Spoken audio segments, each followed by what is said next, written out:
Hello అండి, VSR కిచెన్కి స్వాగతం. ఈరోజు సింపుల్గా గ్రేప్ జ్యూస్ ఎలా చేసుకోవాలో చూద్దాం. దీనికోసం నేను ఒక హాఫ్ కేజీ నల్ల ద్రాక్షాలు తీసుకొని ఒక 3-4 టైమ్స్ శుభ్రంగా కడుక్కున్నానండి. వాటర్లో సాల్ట్ వేసి మొత్తం కాడలు తీసేసి మొత్తం ఒక మిక్సీ జార్లో వేసుకుంటున్నాను.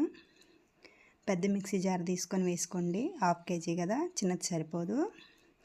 దీనికోసం నేను ఒక కప్పు ద్రాక్షాలు తీసి పక్కన పెట్టి తెత్మయ్య మొత్తం మిక్సీ జార్లో వేసుకొని మిక్సీ పట్టుకుంటున్నాను. ఇవి చూడండి, ఇలా వచ్చినాయి. దీన్ని బాగా మిక్సీ జార్లో వేసి జ్యూస్ చేస్తున్నాను. చూసారు కదా, ఇలా ఉంది. దీనిలో మీరు వాటర్ కావాలంటే ఇప్పుడే యాడ్ చేసుకోవచ్చు, లేదంటే కూల్ అయిన తర్వాత యాడ్ చేసుకోవచ్చు. నేనైతే ఇలా మిక్సీ పట్టి పక్కన పెట్టుకుంటున్నాను. మనం ముందుగా తీసి పెట్టుకున్న ద్రాక్షాలు ఉన్నాయి కదా, అవి ఒక కప్పు తీసుకొని గింజలు లేకుండా, తొక్కలు లేకుండా ఇలా మొత్తం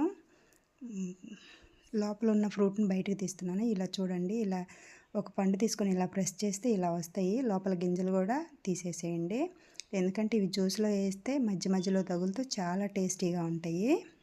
ఇలా అన్నీ తీసుకున్న తర్వాత నేను మిక్సీ జార్లో నుండి ఒక గిన్నెలోకి ట్రాన్స్ఫర్ చేసుకొని కొంచెం వాటర్ యాడ్ చేసి ఒక 4 స్పూన్ల షుగర్ అయితే వేస్తున్నాను. నేను చేసుకున్న క్వాంటిటీకి 4 స్పూన్లు అయితే సరిపోతుంది. మీరు ఇంకా తాగేదాన్ని బట్టి కావాలంటే ఇంకొంచెం ఎక్స్ట్రా వేసుకోండి. పిల్లలు పళ్ళు తిననన్నప్పుడు పిల్లలకైనా పెద్దోళ్ళకైనా ఇలా సింపుల్గా చేసిస్తే చాలా బాగుంటుందండి.